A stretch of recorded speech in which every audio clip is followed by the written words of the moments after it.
네, 반갑습니다. 감사합니다. 제가 영광의 자리에 이렇게 서도 되나 모르겠습니다. 밑에서 해야 될 것 같은데, 소개해 나왔던 것처럼, 저는 북한에서 온 탈북민입니다. 이소연이라고 하고요. 북한에서 했던 일은 군인이었습니다. 근데 저 보면 이렇게 군인 같지 않다고 하시는 분들이 꽤 많이 계십니다. 그죠?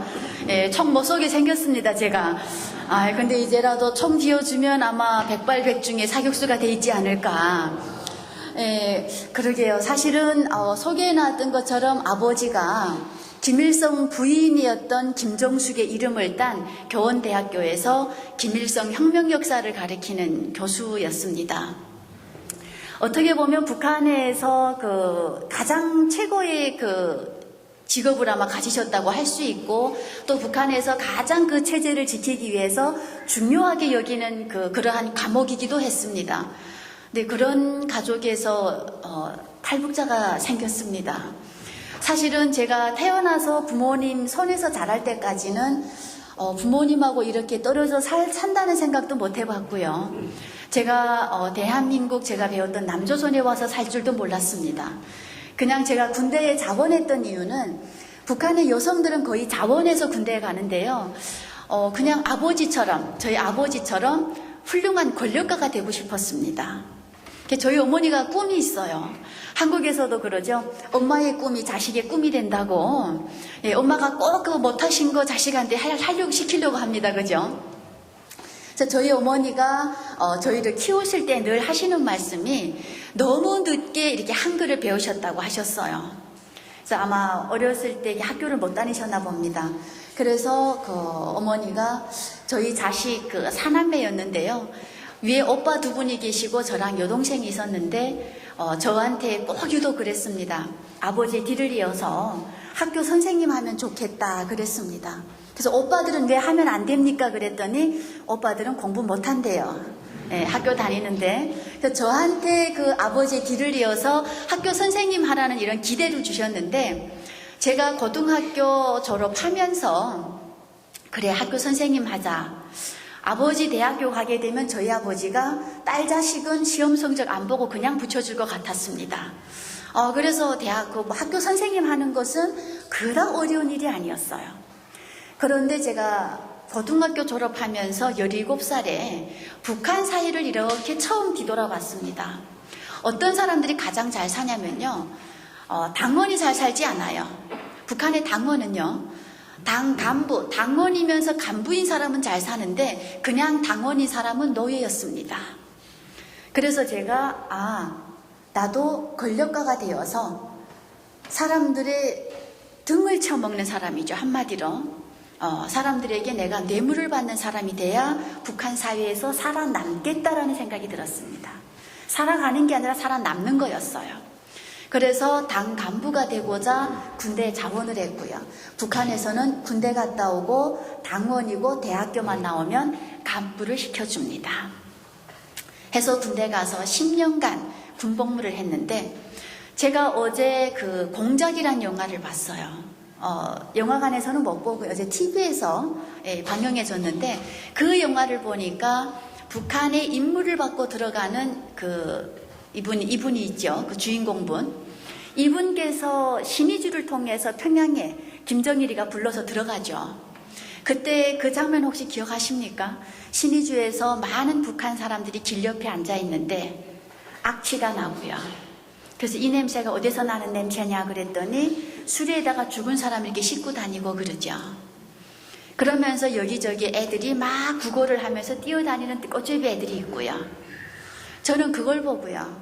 주인공이 북한에 들어갔을 때 그 상황을 묘사를 정말 잘했다, 제대로 했다라는 생각이 들었어요. 그게 북한이었습니다. 제가 군대 나갈 때. 그때가 바로 언제냐면 고난의 행군 시기라는 그 시기예요. 고난이라는 말은 아십니다. 그죠? 그 고난의 행군 시기가 바로 뭐냐면 김일성이 핵을 만들면서요. 북한 주민에게 이 북한 체제를 지켜야 되는데 가장 첫 번째가 뭐냐면 이 북한 주민을 하나로 묶어 세우는 게 문제였어요. 그 묶어 세우는 방법을 뭐를 택했냐면 첫 번째가 먹는 거였습니다. 국가가 북한 주민에게, 성인에게는 하루에 700g이라는 식량을 나눠주고요. 결혼했는데 집에서 부인은 일을 안 합니다. 그러면 나가서 일을 안 하기 때문에 성인이니까 400g만 먹으랍니다, 하루에. 그 다음 학교 다니는 자식은요, 16살부터는 400g 주고요. 17살 되면 500g 주고요. 그 전에까지는 300g이라는 식량을 정해놓고 보름에 한 번씩 국가가 무료로 쌀을 나눠줬어요. 그래서 북한 주민은 배급이라는 걸 그때 받아 먹습니다. 이 배급을 언제 못 주기 시작했냐면 94년도에 우리 대한민국 대통령하고 김영삼 대통령하고 회담을 한다 그러죠. 왜요? 93년도에 북한이 핵방지 조약에서 탈퇴를 하면서 이제는 국제사회가 북한하고 무역을 하던 사회가 다 멈추게 되니까 김일성이 내가 살아남아야겠다라고 하면서 택한 길이 우리 대한민국하고의 회담이었습니다. 해보자 어떻게. 근데 뭐죠? 며칠 안 남기고 갑자기 급사를 해서 김일성이 죽어요. 옆에 간호사가 30여 명이 따라다니는 김일성이 묘향산 가는 길에 심장마비로 죽습니다. 그래서 여러 가지 썰이 많이 나와요. 왜 죽었느냐라고요. 누가 죽인 것도 아니냐라는 얘기까지 나옵니다. 이래서 김일성이 죽다 보니까 김영삼 대통령하고 회담도 안 되고요. 북한은 가장 최악의 상황으로 내려가는 거죠. 쌀이 국가에 없는 거예요. 하다 보니 북한 주민이 굶어 죽기 시작하고요. 이때 북한에서 내놓은 구호가 바로 고난의 행군이란 얘기예요. 국가가 뭐라고 했냐면요. 허리띠를 조이면 꼭 흰쌀밥에 고깃국을 먹는 날이 온다고 했어요. 근데 허리띠를 막 조이라는 회의를 매주마다 토요일마다 계속합니다. 그러니까 한 남성이 뭐라고 하냐면요. 나는 허리띠를 너무 조였더니 이제는 구멍이 없어서 안 들어간다라고 해요. 이게 뭐냐면 그 공작이란 영화에서 봤던 가장 최악의 300만 명이 길거리에서 굶어 죽는 이 사태를 만들어 놓은 거예요. 이게 북한이었습니다. 그때 저는 군대에 있었어요. 군대에서 군인들은 그나마 쌀밥을 먹을 것 같죠. 식당에 들어가면요. 저희는 밥그릇에 밥이 나와 있는데 쌀알이 안 보입니다. 풀만 이만큼 쌓여 있어요. 군인들이 풀떡이 올라가지고 이렇게 부어 있습니다. 아침에 눈 뜨면요. 중대장에 와서 주머니에 손 넣고 서서요. 아침 조회 마치고 바로 산으로 올라가라고 합니다. 토끼가 먹는 풀은 다 뜯어 먹으면 안 죽는답니다. 독풀만 뜯어오지 말라는 거였어요. 이게 그때 상황의 북한 상황이었어요. 그때 당시 군생활 마치고 저는 제대해서 집으로 왔는데 아버지가 대학 교수인데요. 집에 쌀이 없어요. 제가 집안을 이렇게 훑어보니까요. 아버지 어머니가 나간 사이에 집에 문을 이렇게 열어보니까 집안에 쌀이 이만큼 쌓여있으면 얼마나 기쁘겠습니까? 쌀이 한 톨도 없어요. 그래서 어떤 생각 들었냐면 과연 뭘 먹고 사느냐가 걱정이었어요. 근데 아버지가 그날 아침에 출근하시면서 엄마한테 군대 갔다 오가 10년 만에 집에 처음 왔는데 만두 좀 빚어주랍니다. 저는 어떤 생각이 했냐면 만두 하면 고기 아니겠어요. 그래서 고기 먹게 됐구나. 그 맛있는 만두. 근데 어머님이 뭘 파시냐면 집에서 아버지가 받으시는 대학 교수는 노동신문이라는 중앙신문을 봅니다. 일반 노동자 간부는요. 도에서 나오는 저는 함경북도인데 한국일보를 보고요. 그 외에는 신문이 없어요. 그러니까 일반 사람들 신문을 보고 싶어도 못 봅니다. 그 노동신문을 가지고 어머님이 시장에 내다가 팔아서 그걸로 밀가루를 요만큼 사다가요. 텃밭에서 배추는 또 왜 그렇게 안 자랍니까? 벌레가 이렇게 먹어있는 배추를 뽑아다가 고춧가루를 팍 넣고요. 이 손바닥만한 만두를 3개를 딱 비주십니다. 그래서 군대 갔다 온 딸 자식한테 최고로 해줄 수 있는 특식이 만두였어요. 그래도 저한테 2개를 넘겨주시고 아버지 어머니가 그걸 1개씩 드십니다. 너무 행복했어요. 그 만두를 먹는데 행복했고요. 그러면서 다음날 또 뭐 먹고 사나가 또 이게 걱정거리가 밀려오는 겁니다. 그래서 그때 당시 제가 우리 집안을 살려야겠다. 내가 우리 집안을 살리지 않으면 더는 우리 집안은 살아날 어떠한 것도 없기 때문에 내가 살려야겠다라고 하면서 주변을 그때야 뒤돌아봅니다. 제 많은 친구들이 탈북을 했어요. 처음에 들을 때는요, 탈북하면요, 이 나쁜 놈들이 변절자구나 그랬어요. 대한민국의 어느 한 국회의원이 탈북자 보고 변절자라고 했죠. 제가 북한에서 그랬습니다. 왜냐하면 북한 체제가 이렇게 힘들고 내가 나라 지키고 있는데 탈북을 했으니 당연히 변절자죠. 그러면서 그 사람들을 욕하기 시작했는데 어느 날 저희 아버지가 그럽니다. 대학에 체육 선생님 하는 따님이 탈북을 했는데 소식이 오는지 뭐가 오는지 그 체육 선생님이 변도가 달라졌대요. 도시락이에요. 도시락이 달라졌는데 풀밥을 싸오던 이 도시락이 하얀 흰쌀밥으로 바뀌었답니다. 거기다가 저녁이면 집에 들어 퇴근해서 소주 드시고 싶으면 소주를 드신대요. 그래서 저희 아버지가 하시는 말씀이 그 집 딸내미가 탈북했는데 가족을 좀 덜 보는 것 같다 그럽니다. 그래서 제가 물어봤어요. 탈북한 가족들한테 쏙쏙 찾아다니면서 탈북해서 가면 잘 사느냐 그랬습니다. 그랬더니 해주는 말이 저기 아래 동네 가면요, 한 달에 $1,000를 번답니다. 그래서 아래 동네가 어디냐 그랬습니다. 한국이랍니다. 한국은 어디냐 그랬습니다. 남조선이랍니다. 저는 북한에서 조선민주주의인민공화국이라는 하나의 체제 안에 북조선, 남조선으로 갈라져 있다고 배웠어요. 대한민국 인정 안 하잖아요. 그래서 그 남조선, 근데 제가 군대에서 총을 들고 여러분들을 구원해 줘야 된다고 배웠거든요. 헐벗고 굶주리는 남녘의 동포들을 내가 구원해 줘야 된다고 배웠는데 그 남녘 땅에서, 남조선에서 어떻게 한 달에 $1,000를 버냐 말이에요. 제가 물어봤습니다. $1,000 번다는 거 거짓말이지? 그랬더니 아니랍니다. 남조선 가면요, 그릇만 까셔도 $1,000 준대요. 네, 식당 설거지였어요. 근데 북한에서는 그릇 까신다고 해요. 그래서 그릇 까셔서 $1,000 준다니까 정말 가보고 싶었어요. 진짜? 그랬더니 진짜라는 거죠. 그래서 제 친구랑 가보자 그러면 우리 그럼 탈북하자. $1,000 벌면 북한에서 집 3채 사는데 내가 한 3개월 벌고 오면 안 되나 그랬습니다.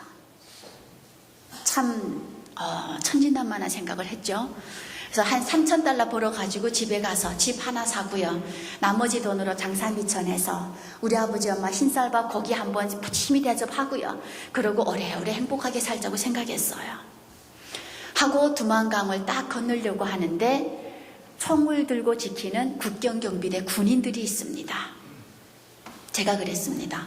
저 군인들은 어떻게 하느냐 했더니 브로커가 저한테 종이 한 장을 이렇게 내놓으면서 각서를 쓰랍니다. 어떤 각서냐고 봤더니 한국까지 무사히 인도해주면 한국 돈으로 800만 원을 내겠다는 각서였어요. 내가 $3,000 벌러 가는데 $8,000 내라잖아요. 그래서 제가 그랬습니다. 이 각서 못 쓰겠다 그랬죠. 그래서 왜 그럽니다. 나는 $3,000 벌어가지고 집에 와야겠다. 아빠 엄마한테로. 우리 아버지 엄마 있는데 내가 고향에 와야지 그랬더니 저한테 아직 나가서 3년 동안 사회생활 더 하고 오랍니다. 탈북 지금 못 시키겠대요. 그래서 왜 그러냐 그랬더니요, 이렇게 천진한 사람 처음 봤다고. 탈북은요, 가족 언제 볼지 모르고요, 네가 가다가 자기는 꼭 한국까지 무사히 데려다 주긴 하겠는데 가다가 죽는 사람도 있답니다. 그래서 제가 못한다 그러고 되돌아왔어요. 왜냐하면 아버지 엄마하고 헤어져서 살 자신이 없었습니다.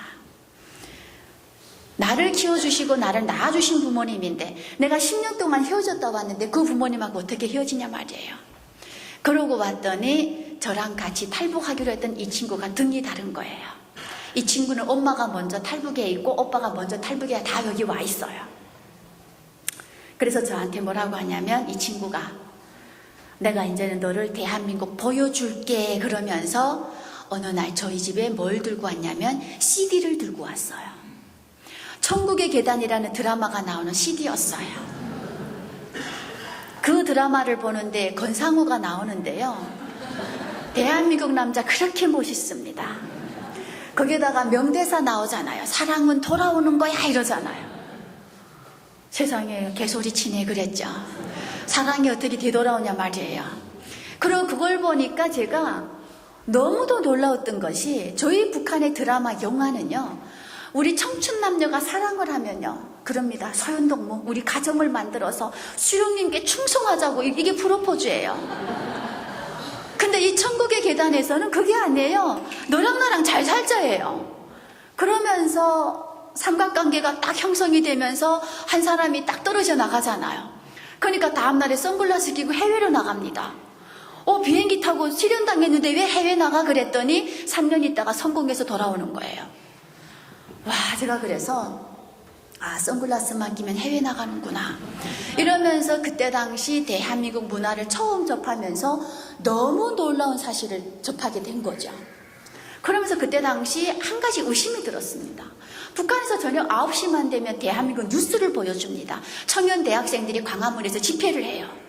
근데 거기서 제일 안쓰러운 것이 뭐냐면 대학생들이 찢어진 청바지 입고 나왔단 말이에요. 슬리퍼 신고 나와서 막 집회하는데 저 바지 얼마나 옷이 없으면 찢어진 거 입었을까 막 기워주고 싶잖아요. 그러니까 내가 막 빨리 구원해줘야 되잖아요. 이러면서 봤던 뉴스랑 드라마가 너무 다른 거예요.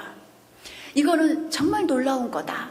그랬더니 이 친구가 저한테 또 뭘 보여주냐면 소른도가 나오는 노래를 또 들려줍니다. 상하이 트위스트 막 이런 노래를 부르는데 북한의 노래 저희가 막 군가 불렀고 저희 북한 노래는 모두 수령님 노래잖아요. 제가 오늘 우리 이 찬양 우리 이 성가대 노래를 들으면서 사실 저희 교회 가서 제가 지금 출석하는 교회 가서 우리 목사님께 우리 성가대 이렇게 못 하거든요. 그래서 한번 좀 이거 좀 배워오라고 좀 하고 싶어요. 그러니까 지금 제가 오늘 딱 들으면서 주는 반석이란 노래를 들었잖아요. 반석이란 이 이름은요, 반석이라는 이 단어는 제 귀에 제 마음속에 이만큼 남아있는 단어예요. 왜요? 김일성의 엄마 이름이 강반석이에요. 강반석이라니까요. 그러니까 저희가 노래를 불러도요, 강반석, 김일성 이런 노래만 불렀단 말이에요. 아니 그래가지고 제가 이렇게 노래를 불렀는데 세상에 소름도 나와서 노래 부르는데 저 오빠는 왜 이렇게 멋있나 그러는 거죠. 그러면서 제 친구랑 그랬습니다. 나는 가서 권상우랑 결혼할게. 너는 소름도랑 결혼해라 이러는 거죠. 아휴.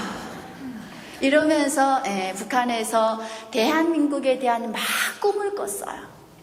그러면서 사실 저는 북한에서 살 때는 하나님을 너무 몰랐습니다. 그냥 꿈에 막 부풀었어요. 그래서 이 친구가 그럽니다. 이제는 아랫동네 갈만하니? 그러는 거죠. 그러니까 그 마음에 그래 내가 우리 부모님을 살릴 수만 있다면 군대 가서 10년도 있었는데 10년 전에는 통일이 되지 않겠어? 한 거죠. 그러면서 제가 사실 고향 떠나올 때는요. 지금 70대신 저희 그 부모님한테 진짜 그냥 옆집에 마실 가듯이요.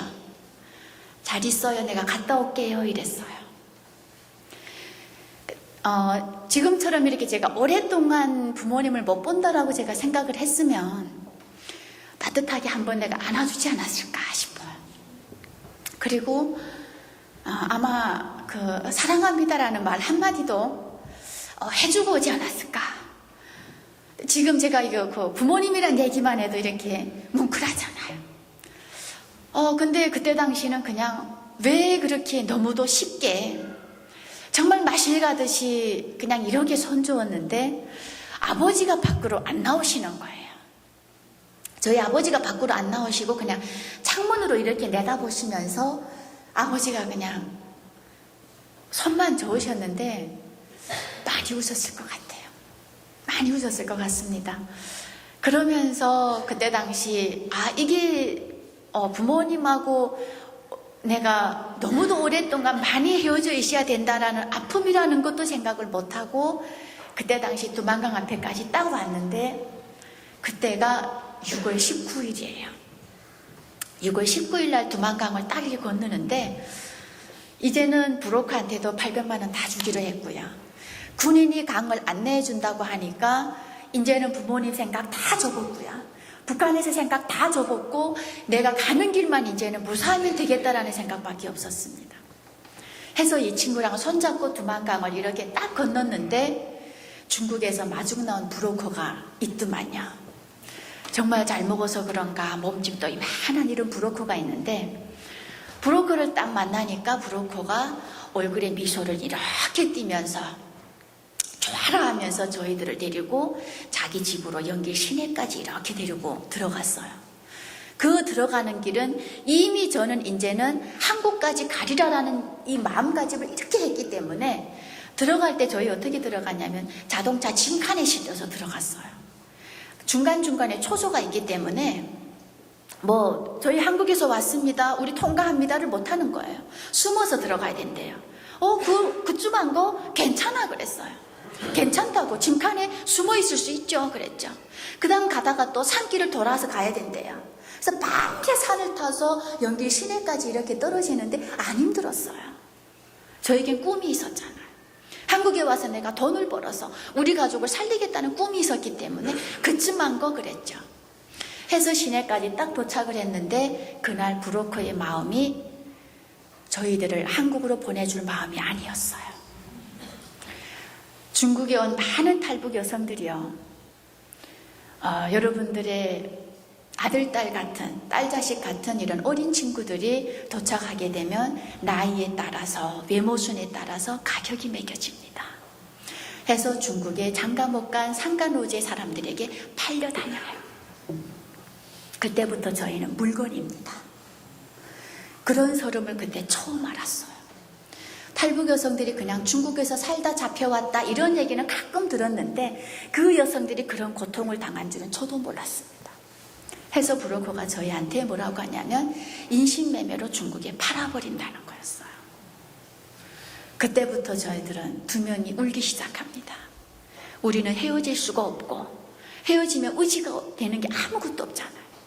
둘이 손을 붙잡고 팔더라도 그럼 같이 팔아라. 안 팔 바에는 이제 당신들을 내가 경찰에 신고하겠다.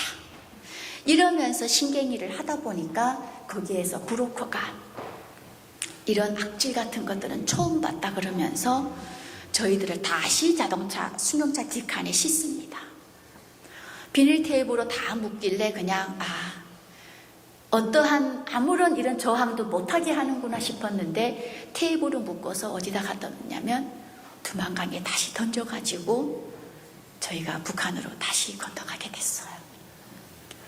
그래서 저는 정말 의도치 않게 북한에 다시 건너가게 되어서 그때부터 감옥 생활을 2년 동안 하게 됩니다. 그때의 제 인생에서 가장 큰 절망이 그때 왔던 것 같아요. 그냥 죽고 싶었어요. 왜냐하면 내가 돈을 벌어서 우리 부모님을 살리겠다는 그 작은 소원 하나였잖아요. 하나였는데 저희는 북한에서 온 탈북한 여자이기 때문에 인신매매라는 이런 것이 무서운 것이 있었고, 그것 때문에 그게 안 되니까 다시 북한으로 잡혀와서 감옥 생활을 해야 된다는 게 말이 안 되는 얘기였습니다. 그래서 왜 해야 되느냐 그랬더니, 두만강을 불법으로 넘었기 때문에 국가반역죄, 비법월경죄라는 것 때문에 감옥 생활을 해야 된다는 것이 북한 체제였어요. 저희가 감옥 생활을 하는데 제 번호는 그때부터 이름이 없어지고 826번입니다. 아침에 일어나서 새벽 6시부터 밤 10시까지 무릎을 쪼그리고 앉아서 두 손을 무릎에 얹고 계속 머리를 수그리고, 유독 저희한테만 CCTV가 비칩니다. 북한 길거리에, 북한 어떤 주민들이 사는 지역에 하나도 없는 CCTV가 감옥에만 있어요. 그 CCTV가 감시를 하기 때문에 움직여도 안 되고, 움직이면 와서 매를 맞아야 되고요. 또 한 사람이 움직임으로 인해서 저희 감방 안에 14명이 같이 처벌을 받아야 되고, 밤에 잠을 안 재우고, 그 안에서는 화장실을 가려고 하면요, 826번 소변 볼 수 있습니까? 대변 볼 수 있습니까?를 꼭 말해야 됩니다. 화장실 갈 수 있습니까가 아니에요. 그러면 그 14명이 자는 감방 안에 30cm 칸막이 하나만 해놓은 곳에서, 온몸이 다 드러나는 곳에서 감시원, 경호원이 보는 속에서, 개호원이 보는 속에서 화장실을 봅니다. 보고 그 자리에 다시 앉아서 할 수 있고요. 소변 볼 수 있습니까? 근데 보지 마 그러면 알았습니다 하고 보지 말아야 되는 게 저희 일상이었어요. 그때 가장 큰 소원이 뭐였냐면, 그냥 밖에 나가서 일을 시켜도 좋으니까 움직여 보는 게 소원이었어요. 밤에 잘 때는 차디찬 이 바닥에서 자는데 감옥 들어가서 3일 만에 제 눈이 안 보입니다. 그래서 왜 이렇게 눈이 안 보이나 해서 보니까 몸이 부종이 와서 부어가지고요. 이게 눈이 다 덮여가지고 앞이 안 보이는 거예요. 이 찬 기운과 감옥에 독이 있대요. 그러면서 그 속에서 생활을 하다가 형을 받았는데 노동 단련 형을 받고 일하면서 죄를 씻으라는 형을 받았습니다. 그때부터 가족의 면회가 이루어집니다. 그 노동 단련대에서 많은 사람들이 일하면서 영양실조 와서 일하다가 나무에 깔려서 집을 짓다가 깔려서 이렇게 죽는 일들이 많기 때문에 가족들이 면회를 해서 그 자기 가족을 애들을 살리라는 거였어요. 매주 수요일마다 면회가 이루어집니다. 저희 엄마가 저한테 면회를 오는데 수요일만 되게 되면 저는 제 이름을 불러지기를 기다리는 거죠. 바깥에 면회 엄마가 왔다 이런 얘기요. 그래서 엄마가 저는 정말 가끔 오실 줄 알았어요. 왜냐하면 제가 일하는 곳까지 왕복 160리길이에요. 대한민국처럼 마음대로 버스 탈 수 있는 곳이 아니고요. 북한은 버스가 그렇게 없어요. 대중교통 없고요. 그냥 가장 좋은 대중교통이 자전거였는데 저희 집에는 30만 원짜리 자전거가 없었습니다. 그래서 엄마가 160리길을 걸어오셔야 되는데 설마 우리 엄마가 이번 주도 또 왔을까 그러면 또 오셨어요. 그래서 엄마가 와서 저한테 밥을 이렇게 내미는데 그 밥은 옥수수 밥 있죠. 옥수수 밥 이렇게 주먹밥 해봐야 풀기도 없는데 뭘 그렇게 됐겠어요. 그걸 이렇게 밥에다 한 주먹 해가지고 옆에다가 된장 이만큼 한 숟가락 뚝 떼가지고요. 어쩌다 정말 반찬이 바뀌면 고춧가루가 못 들어간 이런 김치 있죠. 풋절이 김치 같은 거 하나 얹어가지고 오면 그게 그렇게 맛있어요. 그러면서 매주 수요일 기다리는데 제가 어느 날은 그랬습니다. 엄마한테. 저한테 밥을 주고 이렇게 돌아가시는 엄마를 제가 이렇게 붙잡으면서 엄마 수요일마다 오지 말고 다른 어떤 애들은 매일매일 온다는데 나 여기서 밥 먹고 죽을 것 같다고. 여기 밥 먹고 나 지금 일하는 게 너무 죽을 것 같으니까 하루에 18시간 일 시키고 밤에 들어가면 또 학습시키거든요. 그래서 엄마 내일 또 오시라 그랬어요. 엄마 매일매일 와주면 안 되나 그랬습니다. 그랬더니 엄마가 그럼 내일 또 올까 그러는 거죠. 그래서 매일매일 엄마 기다리는 그 희망 가지고 저는 엄마를 기다렸고 저희 엄마는 정말 저하고 약속한 대로 매일매일 옥수수밥 한 주먹 해가지고 160리길을 걸어 다니셨어요. 근데 지금도 제가 가장 후회나는 게 뭐냐면 80리길을 걸어와서 제가 한 주먹 먹는 밥을 그렇게 좋아라 쳐다보시고 되돌아가시는데 엄마 배고파서 어떻게 가겠나라는 말도 한마디 못했고요. 엄마 이 밥 나눠 먹자라는 얘기도 못했고 엄마는 밥 먹고 만나라는 얘기도 못했어요. 지금 생각하면 제가 그때 그 밥 한 숟가락 엄마한테 입에다가 넣어줬으면 저희 엄마가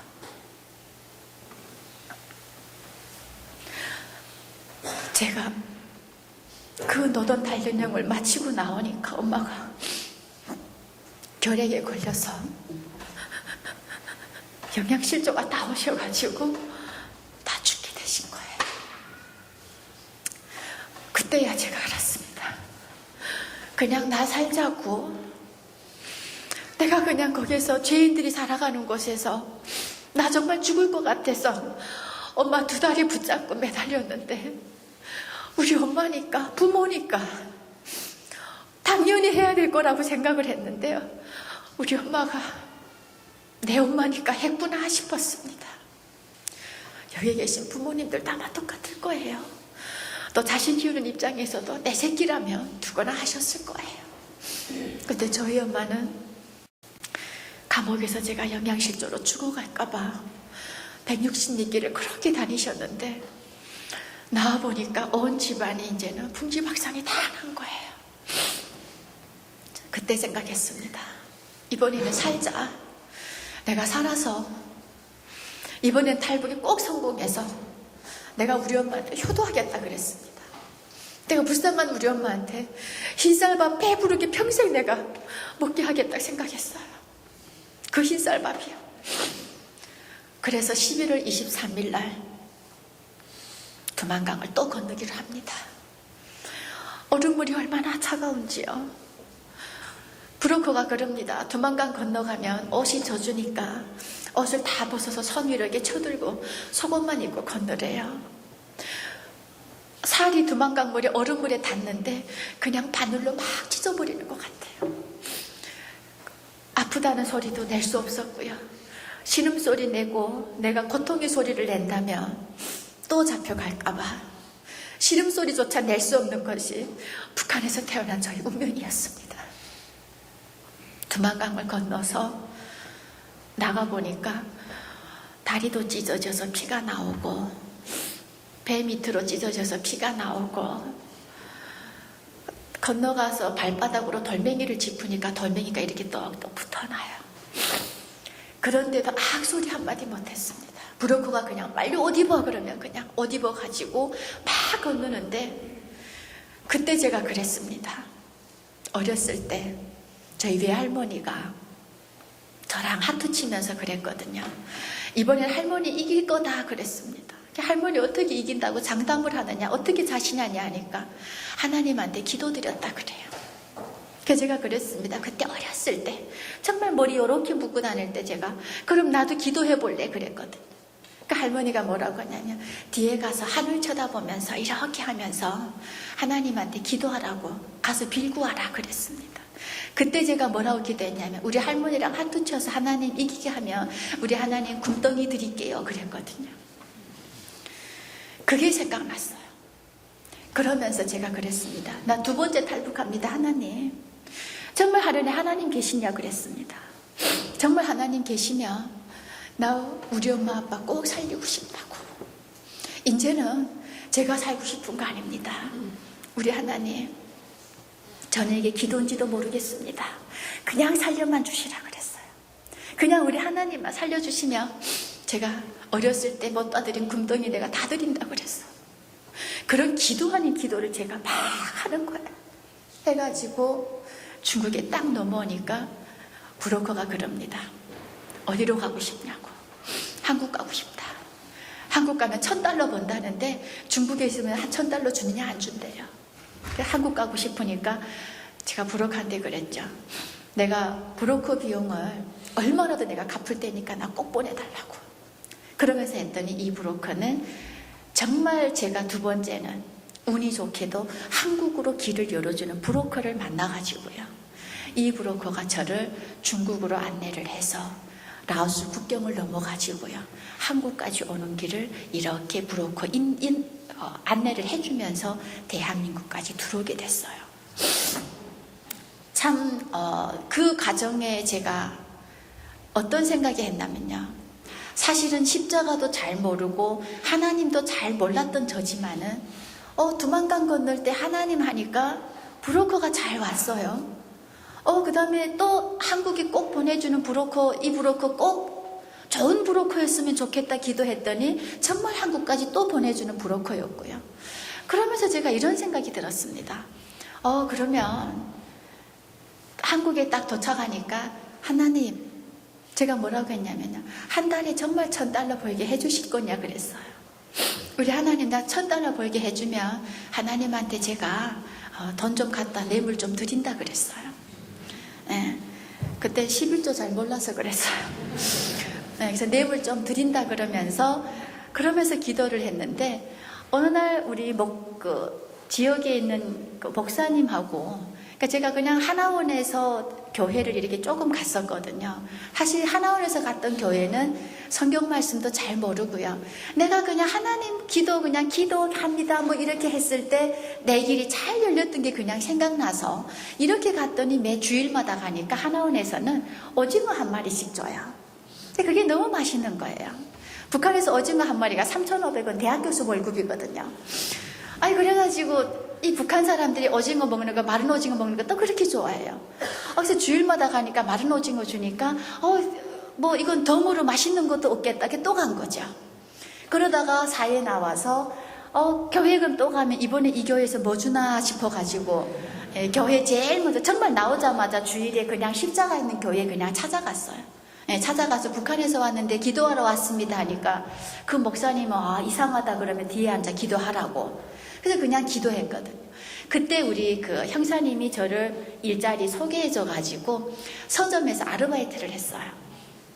그래서 서점에서 아르바이트 하는데 처음에는 많이 힘들었습니다.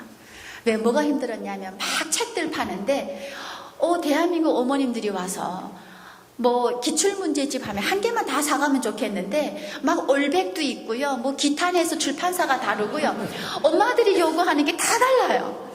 그러니까 이게 막 기탄 출판사가 어딘지, 올백은 뭔지, 백점은 뭔지 막 헤매고 다니는데 갑자기 3일 동안요 한국말을 못 알아들었어요. 여러분 아마 저 북한 가면 그러실 겁니다. 북한 가서 미국 가서 우리 3일 동안 영어가 안 들어오는 거 똑같은 거예요. 아니 한국말을 하는데 어머님들이 와서 올백 주세요 하는데 지금은 제가 서울말 잘하죠. 근데 그때는 뭡니까? 그러는데 어머님이 와서 올백 주세요 그러니까 아니 올백이 뭔가 한참 생각하는 거죠. 그리고 주세요 뭐 했어요. 막 이 물결을 타는데 이건 죽으라는 건가, 어디가 포인트인지도 모르겠고 이러면서 3일 동안 정말 이 말도 안 들어오고, 지금 생각하니까요, 야 정말 오랫동안 분단이 됐었구나 이 생각이 들면서요, 야 내가 한국에서 정착하려면 너무 힘들겠구나 라는 생각이 들었습니다. 그러면서 저녁이면 집에 가서 첫날에는 이불이 없어가지고요, 그 밑에서 박스 하나 들고 올라가지고 이렇게 박스를 깔고 자는데 엄마 생각이 또 그렇게 나는 거예요. 막 그럼 울면서 막 이틀 자고 3일 자고 막 이런데 아침에 일어나면 또 기쁜 일이 생겨요. 형사님이 쿠쿠밥솥 사주셨거든요. 거기다가 흰쌀밥 한가득 해놓으면요, 그 냄새만 맡아도 그렇게 눈물이 싹 없어지는 거죠. 그러면서 한국 생활을 막 하나하나 정착하면서 하면서 한 달 월급을 받았는데 그때 당시 97만 원을 받았어요. 서점에서 아르바이트하고 97만 원 받으니까 이 돈을 우리 엄마한테 어떻게 보내야 되나 고민이 생긴 거죠. 나는 어떻게든 사는데 이 97만 원을 우리 엄마한테 어떻게 보낼까. 그래서 우리 탈북민들 막 찾아가지고 브로커를 또 찾았어요. 했더니 다행히도 북한에다가 돈을 보내주는 브로커가 있어요. 그래서 북한에서 30만 원이면 집 한 채 사요. 그래서 그러면 이번 달에는 돈 벌어서 우리 오빠 집 하나 사주고 또 다음 달에 벌어서 우리 큰오빠 집 하나 사주고 작은오빠 사주고 막 이랬어요. 그러면서 돈 버는 정신에 너무 행복해가지고요, 아침이면 일어나면 2만 원 주니까 동사무소에서 20kg짜리 신쌀 주잖아요. 그거에서 밥에 먹으니까 먹을 걱정 없죠, 돈 걱정 없죠, 부모님한테 돈 보내죠. 오로지 남은 건 뭐냐면 보고 싶다는 마음 하나밖에 없어요. 그러면서 행복에 겨워가지고 제 한국 정착 생활이 너무 행복해집니다. 그러다가 처음 돈을 부탁해서 보내준 브로커가 소식을 가져오는데 제 위로 오빠 두 분이 있었잖아요. 인민군 장교하셨어요. 대위였어요. 근데 그 오빠들이 제가 탈북하면서 다 철직당하고 집에 다 오시고 아버지도 대학 교수 못하고 다 들어오시고, 그러니까 오빠들이 막 이게 마음이 안 좋았던 거예요. 그러다 보니까 큰오빠는 탈북한다 그러고 두 번째 오빠는, 둘째들이 워낙 좀 그러잖아요, 두 번째 오빠는 나 잡아온다 그러고 이러면서 탈북을 한 거예요. 근데 거의 남자분들은 탈북하는 게 많이 어려워요. 여자들은 막 인신매매로 팔고 막 이러다 보니까 브로커들이 오라 이러는데, 그러니까 저희 오빠들이 정말 길을 잘못 들어가지고 다시 북한에 북송되면서 감옥에서 매를 맞고 다 돌아가셨어요. 그래서 제가 사실은 저희 가족의 제가 죄인입니다. 사실은 그때 제가 생각했어요. 내가 살 의미가 없다고 생각했어요. 이제는 내가 살 만큼 살았고 행복해 볼 만큼 이제 행복해 받고 했기 때문에, 우리 어머님한테 약속했던 돈 다 드려봤기 때문에 이제는 나 죽어도 좋다 그랬어요. 죽어도 좋다 그러면서 진짜 모든 일을 다 그만두고 집에 들어와서 죽을 생각을 했어. 그러면서 바깥 생활을 안 하고 이런 생활을 막 하고 있는데 어느 날 저희 집에 와서 누군가 문을 두드립니다. 누구냐 그랬더니요, 권사님이시래요. 권사님이신데 교회 나오시다가 안 나와서 그래서 왔는데 여기에 주일에 나오시라고 주보 놓고 갑니다. 그러는 거죠. 누군가가 문 두드려 주니까 갑자기 문을 열고 싶어서 문을 열었고 그 주보를 들여다보니까 거기에 제가 처음 교회에 가서 들었던 찬송가가 있어요. 나 같은 죄인 살리신이라는 찬송가였습니다.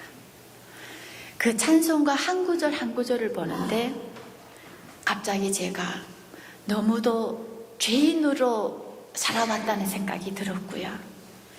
하나님 앞에 가서 제가 이 하나님, 대한민국까지 이끌어주신 하나님 앞에 제가 기도가 너무도 많이 부족했다는 생각이 들었고 제가 정말 죄인이라는 생각 때문에 그 찬송가를 4절까지 그때 처음 다 암기를 했던 것 같아요. 그래서 지금도 제 마음속에는 정말 찬송가 하면 나 같은 죄인 살리신 이 노래만 생각이 납니다. 그 노래 때문에 다시 교회에 가기 시작했고 기도하기 시작했어요. 여러분 그 노래 아십니까? 1절만 다 같이 불러볼까요? 나 같은 죄인 살리신 주 은혜 놀라워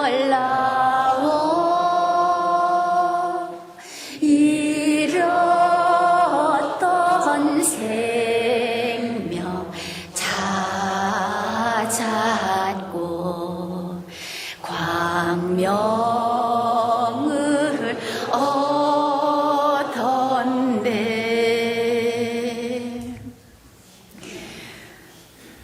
여러분은 광명을 얻으셨습니까?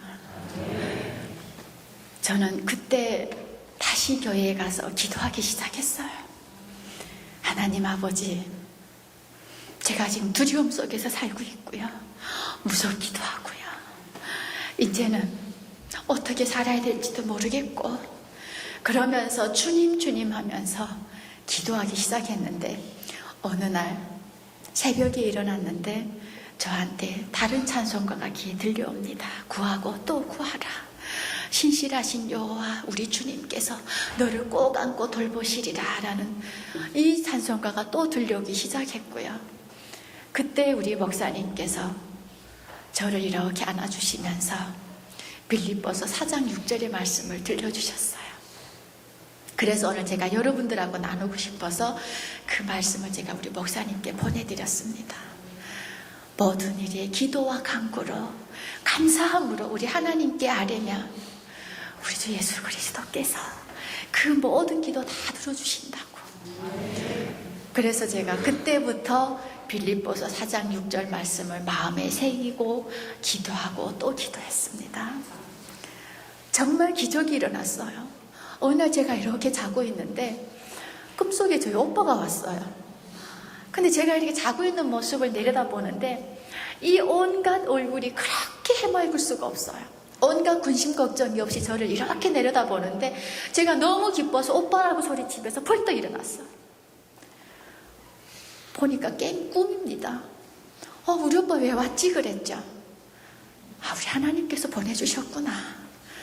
내가 이렇게 기도 열심히 했더니 우리 하나님께서 천국으로 데려가셨구나 싶었어요. 그때부터 교회 생활을 좀 더 열심히 했던 것 같습니다.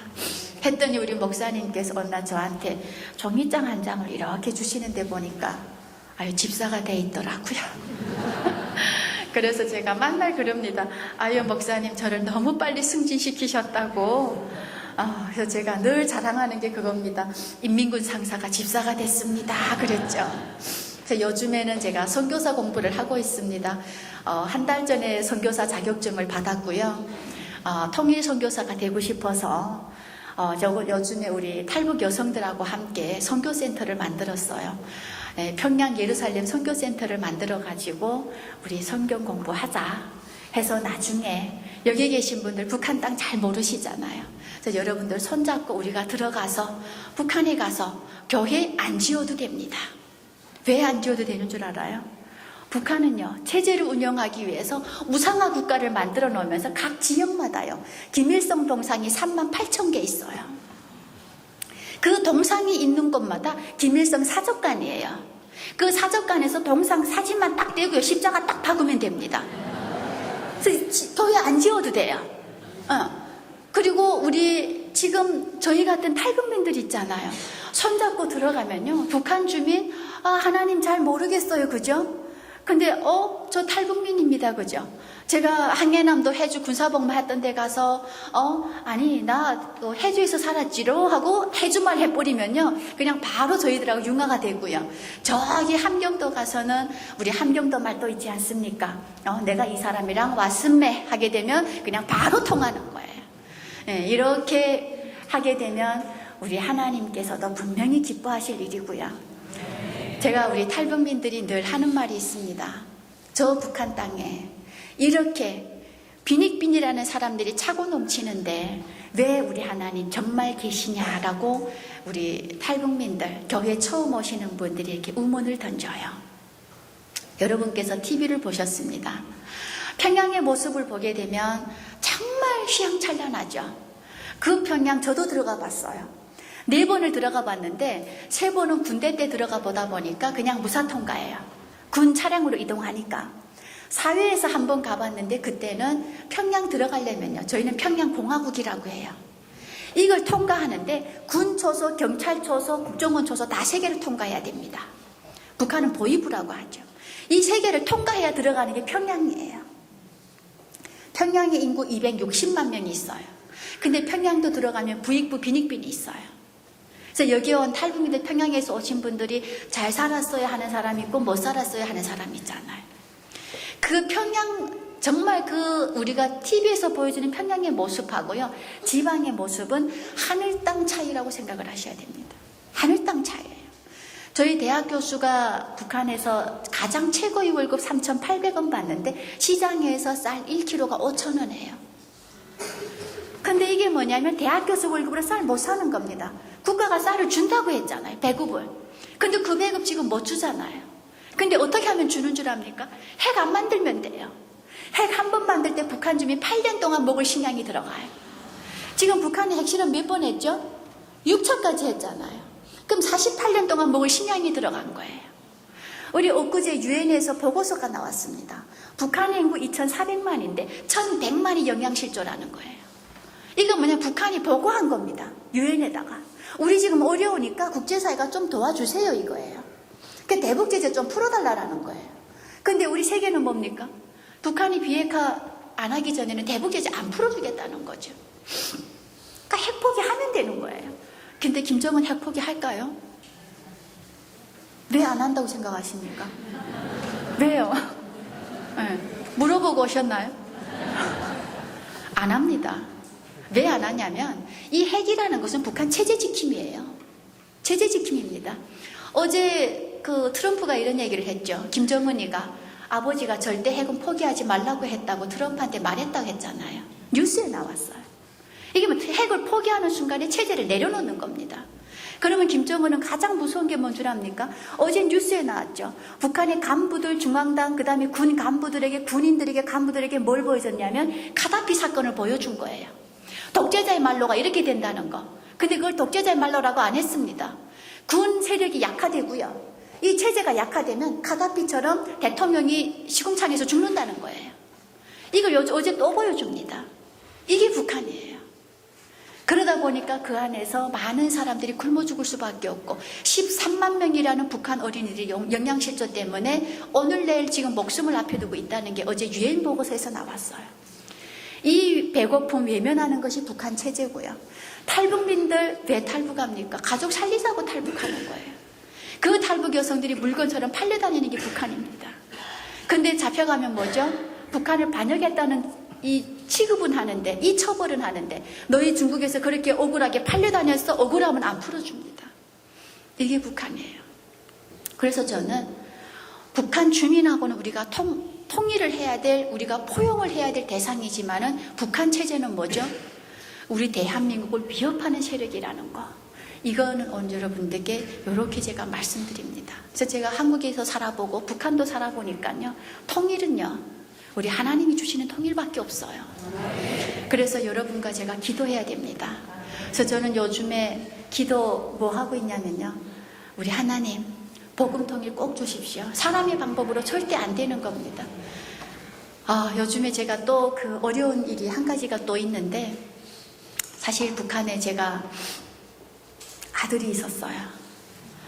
그 아들을 탈북시키다가 지금 중국에 이렇게 8월 23일 날 잡혔습니다, 지금.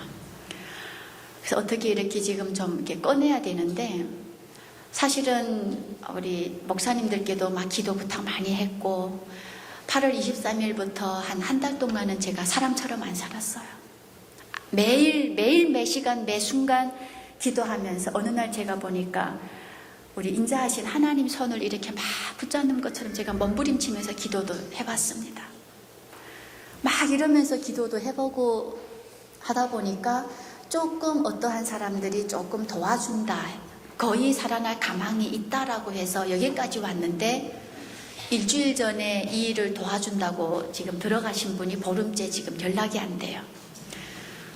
그러니까 지금 모든 걸 다 놓친 상황입니다. 지금 선을 낳아주는 사람도 잃었고, 돈 만들어 보낸 것도 잃었고, 지금 다 잃은 상황이에요. 거기다가 지금 더 마음 아픈 것은, 제가 여동생이 있다고 했죠. 제가 와서 여동생을 탈북시켜서, 제 여동생은 연세대학교에서 정말 공부를 잘해가지고 북한에서 교사 출신입니다. 와서 석사까지 공부한 아주 훌륭한 동생이에요. 이 동생이 조카 만나러 들어갔다가 중국에 지금 같이 잡혀 있어요. 그러니까 지금 저는 지금 우리 하나님께서 저를 두 번째 시험하신다고 생각하면서 기도하고 있어요. 그래서 우리 목사님도 그렇고 우리 주변에서 저한테 그랬습니다. 예루살렘 선교센터 올해 설립했는데 우리 하나님께서 아마 시험에 들게 하신 것 같다. 그래서 제가 더 많은 기도하고 막 이러는데, 사실 이렇게 제가 행사 다니면서 기도 한 번도 안 부탁해 봤습니다. 근데 오늘 아침에 또 더 절망적인 이런 소식을 들어서 우리 부천 서만교회 우리 성도님들께는 내일 아침 한 번만 기도 좀 꼭 부탁드리겠습니다. 네. 그러니까 제 가족이기도 하지만은 북한에서 정말 살고 싶어서 꿈을 찾아서 오는 17세 미성년자 애고요. 또 한국에서 이제는 자유의 땅에서 행복하게 공부만 하면서 이제는 꿈을 이뤘다고 생각했던 제 동생이고요. 그렇게 해서 지금 너무도 안 좋은 일들이 지금 또 이렇게 벌어졌는데, 아까 우리 목사님께서 기도해 주신다고 이름 다 적어주시고 했거든요. 그리고 오늘 제가 이 교회에 와서 제가 더 많은 은혜를 받는 것이, 아까 성가대 우리 찬송 들으면서 제가 은혜를 받았고, 여러분께서 지금 저랑 긴 시간 해주시면서 끄덕끄덕 가족의 마음으로 해주시는 여기에서 저는 지금 은혜를 받고 지금 돌아간다라고 생각을 합니다. 그래서 여러분과 제가 정말 이 북한 땅을 위해서 기도했으면 좋겠고, 어제 저희 그 선교센터에 지하교회 성도 한 명이 왔어요. 사실 저는 저보다 언니인 줄 알았습니다. 35살인데 저랑 10년 차이 나는 친구인데 저는 언니라고 했어요. 왜냐하면 한 50 지난 줄 알았습니다.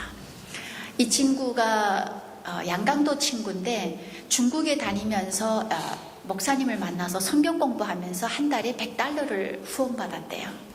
그래서 그 $100가 너무 좋아가지고 3번을 북한을 드나들면서 성경책을 날랐습니다. 그래서 북한에 가서 친구들하고 지하교회 성도들하고 기도도 하고 막 이렇게 했는데, 제가 물어봤어요. 기도는 어떻게 했느냐 그랬더니 자기들끼리 암호를 한답니다. 북한에서 김일성을 1호라고 하잖아요. 그러면 자기들끼리 암호를 뭐라고 하냐면, 오늘 1호 7시 그러면 기도하기 위해서 7시에 모이자. 그러면 자기들끼리 창고에, 북한 저 북쪽 지역은 땅을 파서 김치움을 만듭니다. 이렇게 한 2m 들어가요. 거기에 들어가서 양초에다가 초를 켜놓고 자기들끼리 이렇게 기도를 했대요. 이 친구가 그러다가 성경책 나르던 것이 발각이 돼가지고 잡혔답니다. 이 친구가. 잡혔는데 잡힌 속에서 구류장에서 자기가 막 기도를 너무도 열심히 했대요. 자기가 이제 살아날 길은 기도밖에 없다 생각해서 기도를 막 했는데 어느 날 하나님 음성이 이렇게 들리더랍니다. 너는 25일 날 나갈 거야 그러더래요. 근데 사실 구류장 안에서는 바깥 빛을 못 보거든요. 전기문으로 해서 들어가기 때문에. 근데 그날따라 25일 날에 그 안에서 벽체가 무너지면서 안에 죄인들이 있을 상황이 안 됐답니다. 그래서 그날이 25일 날에 자기는 그날 생각도 못 했대요. 그냥 그 하나님 음성 한 번 들렸던 것만 잊어버리고 그날이 벽체가 무너져서 밖에 나와서 대피하면서 서 있는 속에서 이 친구가 뛰어야겠다 이제는. 이게 기회다 싶더라는 거죠. 그래서 뛰는데 자기 발에 날개가 달린 줄 알았답니다. 그렇게 막 자기 나는 줄 알았대요. 하고 뛰는데 뒤에가 자기를 쫓아오는 사람이 없더랍니다. 해서 뛰어가지고 숨어서 그 길로 넘어와서 탈북까지 해서 저희 어제 사무실까지 온 친구인데 이 친구가 뛰고 나와서 탈북할 때 그 얘기를 하는 겁니다. 아, 우리 하나님께서 25일 날 너 나갈 거다라고 했지. 이게 그때 생각나더래요. 날개 달려 뛸 때 생각도 안 나더랍니다. 해가지고 한국에 오자마자 저한테 찾아와서 저는 하나님 때문에 살아난 사람입니다. 그러면서 어제 온 친구가 있어요. 그래서 제가 어제 그 친구한테 나가서 맛있는 것도 사주고 이렇게 했는데 그런 지하교회 성도들도 있습니다. 그래서 여러분께서 그분들 위해서도 기도해 주시고 우리가 이렇게 불 켜놓고 이게 지금 몇십 개 불이 켜져 있잖아요. 편안한 자리에서 내가 하고 싶은 기도, 소리내서 하고 싶은 기도 다 할 수 있는 거 여러분과 저는 축복받은 사람들입니다. 네, 그래서 우리 하나님께서 복음 통일 주시는 날 우리 꼭 기다리면서 기도했으면 좋겠고 그날이 되면 제가 여러분들 모시고 저희 고향으로 꼭 가겠습니다. 네, 저희 고향은 아름다운 거 3가지가 있습니다. 흙이 아름다운데 그 흙으로 도자기를 빚으면 하얀 도자기가 나와요. 제가 사업 아이템 하나 드리는 겁니다. 네, 2번째 아름다운 것은 살구가 아름답습니다. 복숭아만큼 큰데요. 핑크빛 노란빛이 나와요. 그래서 이 살구를 많이 먹어서 3번째 아름다운 거 북한에서는 해령 여자가 이쁘다고 합니다. 네, 그래서 아마 저희 고향에 가서 살구 드시면 다 미남 미녀가 되지 않을까. 네, 그때까지 우리 하나님께서 분명히 지켜주실 거고요. 여러분과 제가 기도하는 또 멋진 삶을 사시는 한 분 한 분이 되셨으면 좋겠습니다. 긴 시간 동안 함께 해주셔서 감사합니다.